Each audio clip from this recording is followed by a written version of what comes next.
Shalom Elohim, apa kabar teman-teman sekalian, Bapak Ibu? Tuhan berkati kita semua dalam kesaksian iman ini. Dan biarlah kiranya kesaksian ini menjadi berkat buat kita semua. Bapak Ibu, teman-teman sekalian, saat ini kita akan mendengarkan, menyaksikan kesaksian dari seorang desainer kondang Indonesia yang telah bertobat, lahir baru, dan menerima Yesus sebagai Tuhan dan Juru Selamat pribadinya. Saudara, beliau sekarang menjadi seorang pendeta luar biasa. Tuhan memberkati beliau. Namanya Bapak Aji Notonegoro. Nah saudara, beliau mengalami sebuah perjumpaan dengan Tuhan yang luar biasa. Beliau mendengar audible voice, ya, suara dari Tuhan secara jelas. Bahwa Tuhan akan memberkati beliau, bahwa Tuhan menawarkan sebuah keselamatan, ya. Karena kita tahu dan kita percaya bahwa agama tidak menyelamatkan, tetapi hanya Tuhan Yesuslah yang menyelamatkan. Nah, saudara, mari kita saksikan peristiwanya. Ini by the way, hari ini kita bakal ngobrol-ngobrol apa adanya, kita bakal cerita-cerita berbagi. Tapi sorry sebelumnya saya nggak lepas masker ya, karena saya lagi batuk udah 1 minggu nih ya. Aman. Takut nularin ya. Udara lagi jelek. Kurang cerah. Batuk itu luar biasa loh. Saya pikir masuk angin tapi dikerokin kamera gitu ya.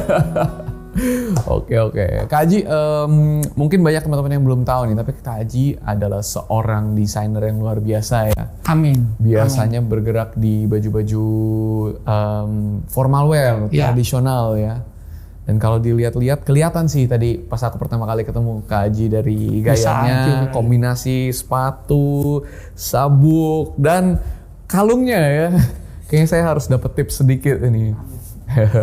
Tapi Kak Haji, cerita Kak Haji itu sangat menginspirasi.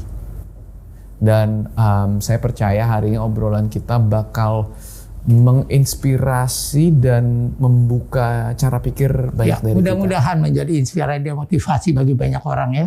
Kalau Kak Haji, boleh nggak mungkin bawa kita sedikit ke masa lalu Kak Haji itu dibesarkannya dalam perjalanan iman itu dari latar belakang apa, seperti apa? Kalau saya latar belakang keluarga muslim semua. Tapi pada suatu hari itu saya bermimpi, waktu saya mimpi, saya pengen nengok ke belakang, saya nggak bisa nengok karena itu sinar keras sekali sampai mata saya tuh nggak bisa melek. Waktu saya mau nengok ke kanan, begitu saya nengok ke kiri, saya lihat, loh, kok Tuhan Yesus dalam hati gitu. Saya berkata, kok Yesus gitu. Terus dia tempelkan pipi dia ke pipi saya, kamu saya berkati. Ya. Pada waktu itu saya nangis. Anak saya bilang gini, Papa bangun, kenapa gitu. Saya bilang, kamu diam, Papa habis ketemu Tuhan Yesus. Saya bilang gitu. Oh. Diam-diam jangan bilang gitu. Terus kemudian ya udah saya terus mikir, kenapa kok saya bisa ketemu Tuhan Yesus gitu kan. Ya udah mungkin itu udah jalannya lah ya. Saya nggak ada pemberontakan apa dalam jiwa saya, enggak. Saya nyantai aja, saya jalan juga nyantai, jalanin hidup nyantai aja gitu loh. Oke. Saya pengen jangan sampai maksudnya pengen mengerti nih. Ini berarti momen perjumpaan dengan Tuhan Yesus itu dikaji umur berapa? Ini berapa lama yang lalu ceritanya? Saya itu dibaptis 30 Agustus 2017. 2017 dibaptis. Waktu itu saya diundang sama teman saya ke rumahnya, ulang tahun ibunya. Saya duduk, terus saya bilang, ikut tuh ke belakang ngapain? Saya pikir karena udah selesai saya mau pulang kan. Iya. Ikut tuh ke belakang, kata dia gitu. Ketemu sama teman saya yang udah jadi pendeta. Terus kita berdoa bersama, di situ saya nangis waktu berdoa, itu benar-benar saya nangis. Posisi masih seorang muslim? Masih. Oke. Nangis. Tapi habis berdoa gitu kok saya ngerasa kayak punya damai ya gitu. Ya udah terus saya diundang ke persekutuan doa.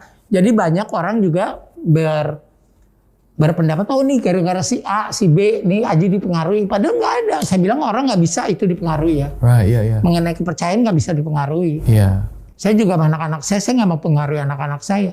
Saya berkata, dia menanya, Papa kemana? Kok tiap pagi, setiap hari Minggu selalu pergi. Saya bilang, Papa ibadah ke gereja. Aku ikut, kata dia gitu.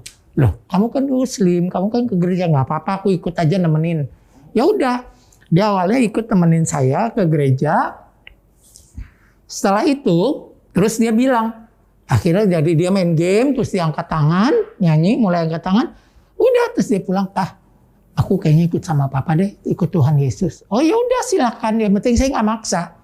Saya bilang, "Papa nggak maksa loh, ya itu keputusan kamu. Kalau kamu udah ngambil keputusan, iya Pak, itu udah keputusan saya, udah." Oke. Tapi saya percaya satu orang diselamatkan, seisi keluarga pasti diselamatkan. Oke. Tapi ini momen kan setelah udah terima Tuhan, udah. Kalau kita kembali ke momen Pak Haji berarti di usia bukan kecil lagi kan ya, udah melewati perjalanan hidup. Oh iya, saya sebagai dulu seorang muslim. Agak gini juga saya. Ya bandel, clubbing, kerja ngedugem terus sama teman-teman. Tapi jujur, to be honest, saya nggak pernah minum. Nggak ngerokok, nggak minum, nggak ngeteh, nggak ngopi. Minuman saya only water. Wow, sehat sekali. Iya. Oke. Ya saya nggak gitu-gitu, nggak ngerokok. Saya nggak tahu rasanya rokok kayak apa juga, saya nggak tahu. Rasanya wine, kecuali perjamuan kudus ya. Selain itu saya nggak tahu. Soft drink itu saya nggak tahu namanya. Apalah itu minuman botol itu saya nggak pernah ngerasain. Tapi saya jujur, dengan saya ikut Tuhan Yesus, saya merasa diselamatkan.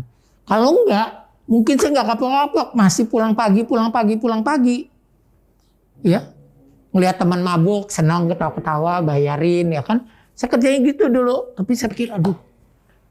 Tapi ya udahlah. Tapi kan kalau dalam seperti itu ya kita kan susah karena kita pergaulan kan. Ya udah akhirnya saya ikut diselamatkan dengan sendirinya saya pikir Tuhan, oh Tuhan udah pilih saya gitu. Mungkin saya hidup harus lebih benar ya. Karena semua orang pasti kalau dia punya niat, susah kita tuh untuk dari yang biasa begitu susah gitu kan. Kak Haji, aku boleh nanya nggak? Boleh. Kan Kak Haji nih dalam perjalanan sudah melewati segala asam garam, hidup pun ya baik-baik aja dengan udah punya anak dan lain-lain. Nggak ada momen krisis atau apalah. Tiba-tiba satu hari dari teman yang pendeta itu berarti terekspos teman-teman yang mungkin beragama Kristen ya. Tapi itu kan tidak mempengaruhi, membuat... Saya nggak dipengaruhi sama sekali. Dan mereka tidak ada mempengaruhi saya sama sekali. Ya, berarti titik itu adalah perjumpaan pribadi dengan Tuhan di mimpi itu. Ya. Dari titik itu, apa yang membuat Kak Haji sampai mengambil keputusan, nggak tahu ya kalau buat saya, untuk percaya seorang Tuhan yang selama ini berbeda dengan apa yang kita diajarkan dari kecil. Secara pribadi itu pasti keputusan yang besar.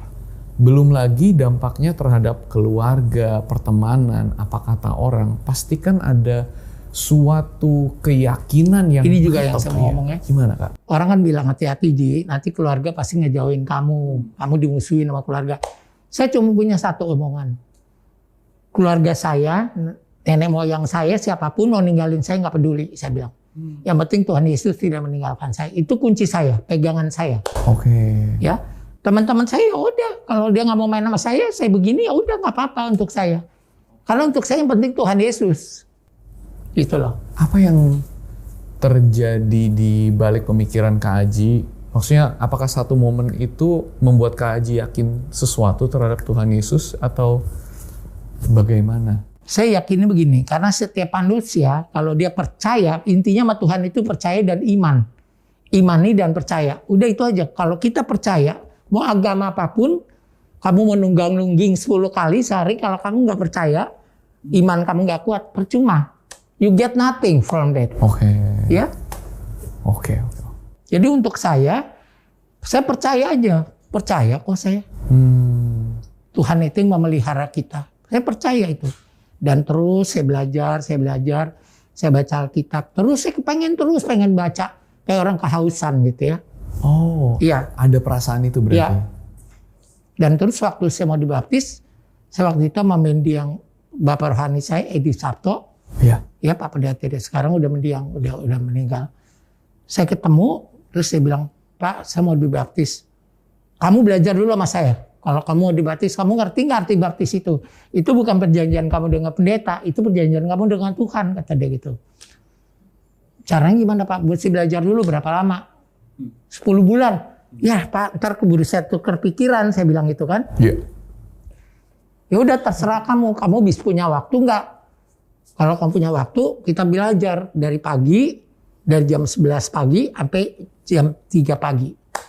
Setiap hari, sanggup nggak kamu? Ya udah saya sanggup, saya bilang. Wow. Selesai. Dan saya belajar, dia ngasih tahu, dia omongan sama saya gitu. Ya saya dengerin, ya udah. Saya oke aja. Saya nangkep, saya ngerti, oh kuncinya tuh ini, berarti kita harus percaya. Iya. Perubahan apa Pak yang terjadi di seorang Kak Aji pada saat Tuhan membawa dalam proses mengenal dia? Perubahan pada diri saya merasa saya lebih tenang, lebih sukacita dan damai sejahtera. Jujur, saya merasa ikut damai sejahtera. Saya ikut Tuhan Yesus, saya merasa damai sejahtera. Ya, karena memang dari dulu saya juga berteman sama orang nggak pilih-pilih gitu loh. Mau siapapun silakan. Ya, karena untuk saya agamamu, agamaku. Ya. Jadi saya gitu. Saya nggak peduli dulu orang mau agamanya apapun, saya nggak peduli. Ada nggak sih Kak, gini, maksudnya kita sebagai pengikut Tuhan kan kita sering kali mungkin di awal kita berpikir, wah kalau Tuhan adalah Tuhan dan Raja, berarti kalau aku ikut Tuhan yang benar, hidupku pasti benar, pasti semuanya smooth, pasti semuanya tiba-tiba menjadi baik lah, perubahan menjadi baik. Tapi kalau dalam cerita hidupku sendiri Kak, justru kadang-kadang ikut Tuhan itu tidak semudah itu dan tidak semulus itu. Ada berat juga. Kadang-kadang sama seperti Yesus memikul salib kan berat. Iya. Sama, kita juga begitu, hidup itu begitu. Apapun yang saya udah ambil keputusan, resikonya kan yang saya tanggung sendiri. Kayak keluarga ada yang bilang, iya dia udah miskin makanya dia jadi pendeta, sekarang nggak apa-apa. Saya bilang dikatain begitu nggak apa-apa. Ada yang ngomong. Ada. Saudara-saudara saya ngadu semua ke saya, nggak apa-apa, saya nggak marah.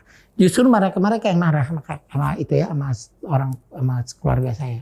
Saya bilang ngapain kamu marah, orang saya yang diomongin aja, saya biasa-biasa aja. Saya bilang itu biasanya kita doakan aja. Wow. Saya doain aja. Ya karena saya bilang Tuhan dia tidak tahu apa yang dia lakukan. Dia tidak mengerti apa yang dia lakukan. Berkati dia, ampuni dosa-dosa. Saya gitu aja setiap. Saya diomongin orang selalu saya doain gitu. Tadi Kak Aji ngomong sesuatu yang sangat luar biasa. Kak Aji bilang kalau satu diselamatkan maka sisi rumah akan diselamatkan. Apakah itu sesuatu yang sudah terjadi? Tuhan terjadi di tempat saya. Di keluarga Kak Aji. Saya melihat anak saya pertama kali, yang kedua Andrew, itu juga sekarang dia merasakan seperti damai sejahtera, hidupnya lebih tenang, lebih pasti gitu loh. Ya udah, dia kuliah, dia belajar. Dia mau tidur, kalau mau tidur kita doa bersama, bangun jam 2:30 pagi, doa lagi bersama. Ya, pagi jam 5 kita doa lagi bersama. Ya udah. Ntar kalau dia waktu kuliah, kalau saya bangun duluan, ayo bangun nih kuliah gitu. Ya kita gitu aja.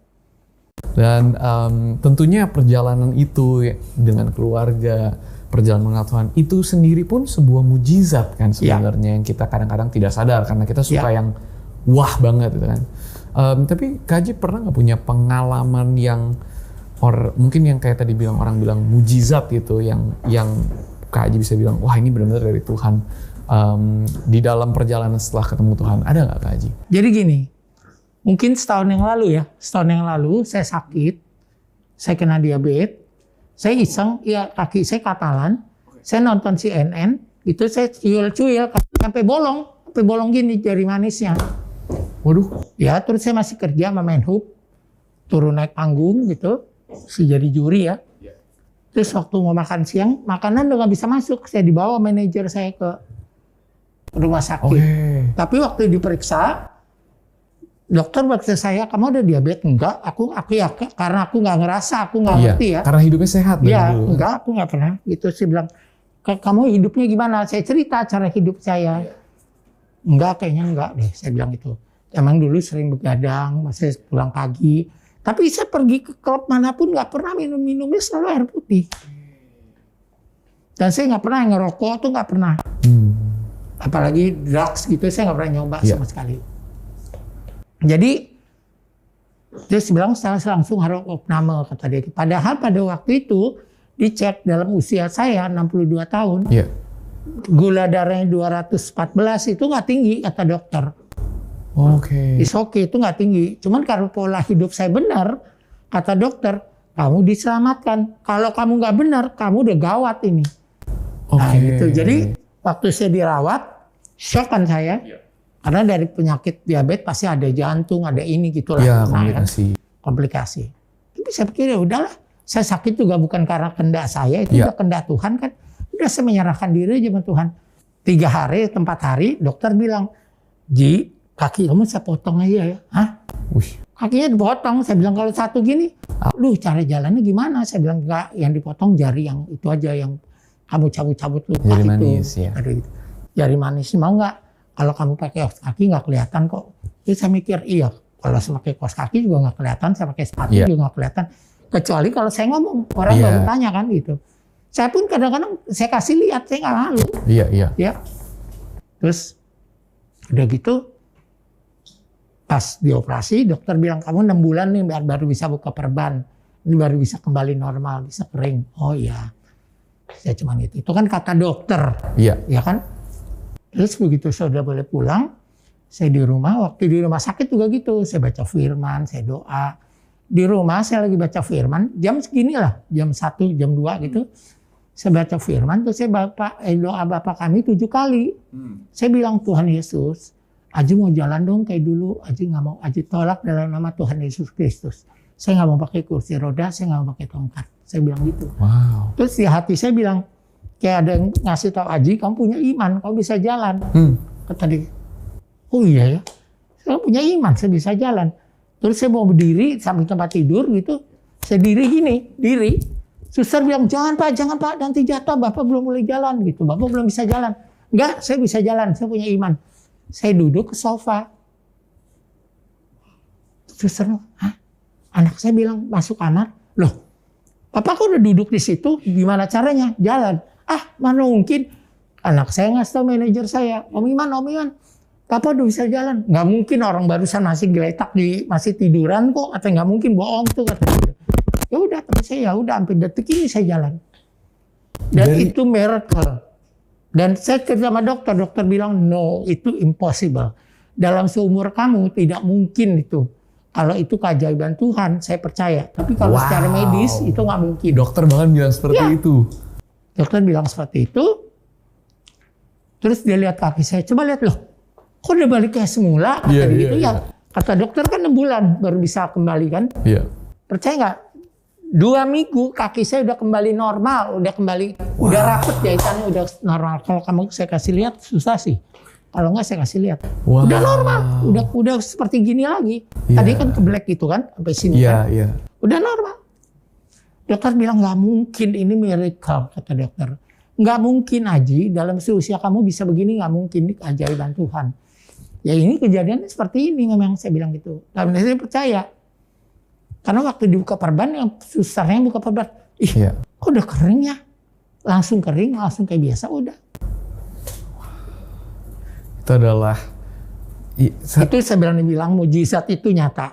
Ya. Orang tuh kadang-kadang mujizat itu kan cuma cerita. No, mujizat itu nyata. Yang penting kamu punya iman dan kamu percaya bahwa itu yang membuat kita sembuh.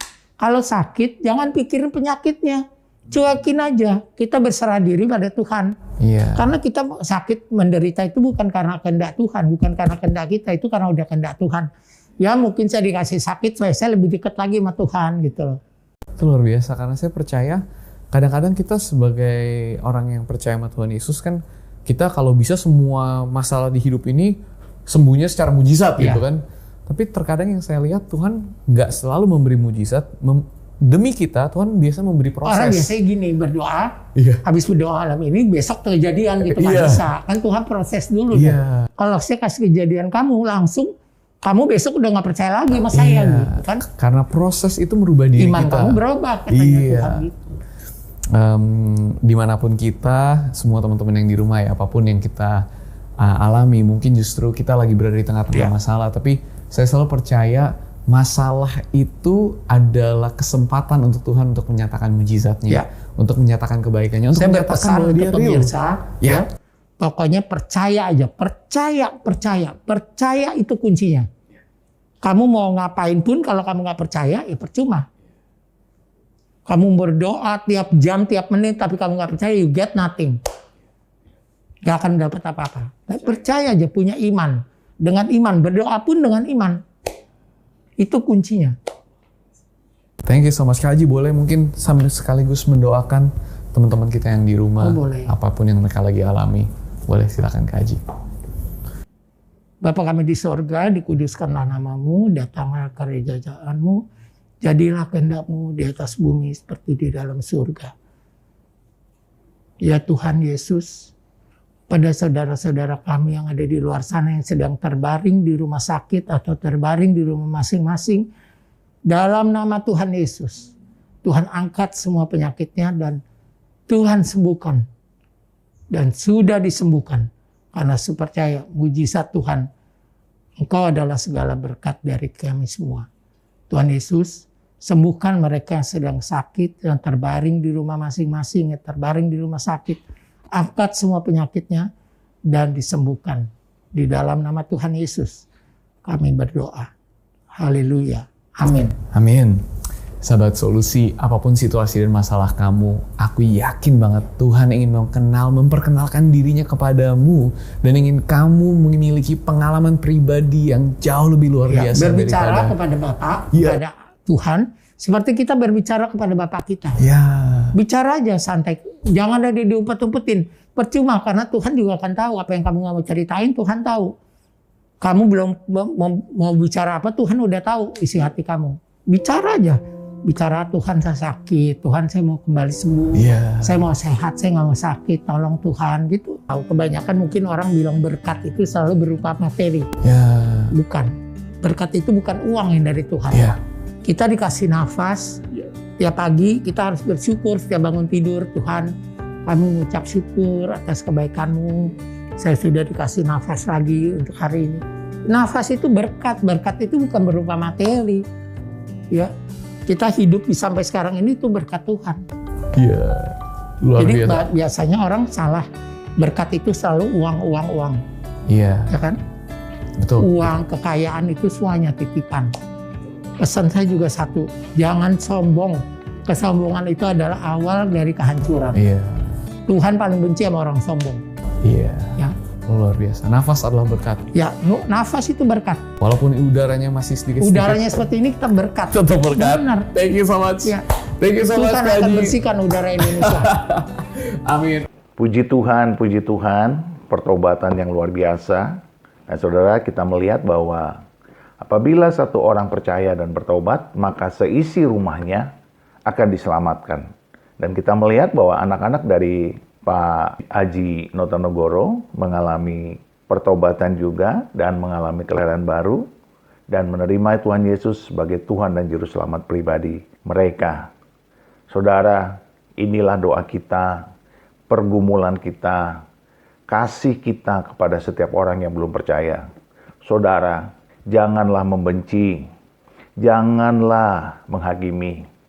Mungkin mereka membenci kita, mungkin mereka mengatakan kita sesat, mungkin mereka mengatakan kita orang yang bertuhankan tiga, tetapi mereka tidak tahu apa yang mereka katakan, mereka tidak tahu apa yang mereka lakukan. Tetapi kita yang tahu, kita yang beriman, kita yang sudah diselamatkan, kita yang sudah memiliki surga, kita mengasihi mereka, kita mengampuni mereka, dan kita mendoakan mereka. Mari saudara, jangan putus-putus berdoa buat bangsa kita. Dari Sabang sampai Merauke. Teruslah berdoa dan biarlah Tuhan terus memberkati doa-doa kita semua. Saya percaya doa orang benar sangat besar kuasanya. Dan apabila Tuhan sudah bertindak, apabila Tuhan sudah berkehendak, tidak ada yang bisa menghalanginya. Dan saudara melihat semua kesaksian-kesaksian luar biasa ini, tidak pernah ada yang menduga bagaimana mereka bisa menjadi penyembah Yesus sebagai Tuhan dan Juru Selamat mereka pribadi. Dan itulah kerinduan Tuhan dan kita semua yang menyaksikan setiap program kesaksian iman ini. Saudara, kita terus berdoa buat Pak Aji Notonegoro dan keluarganya, supaya beliau terus menjadi alat di tangan Tuhan untuk memberitakan kabar baik kepada setiap orang yang belum percaya. Tuhan memberkati kita dan teruslah semangat di dalam Tuhan. Di dalam nama Bapa dan Anak dan Roh Kudus, di dalam nama Tuhan Yesus. Haleluya, haleluya. Amin, amin, amin, amin, amin, amin, amin.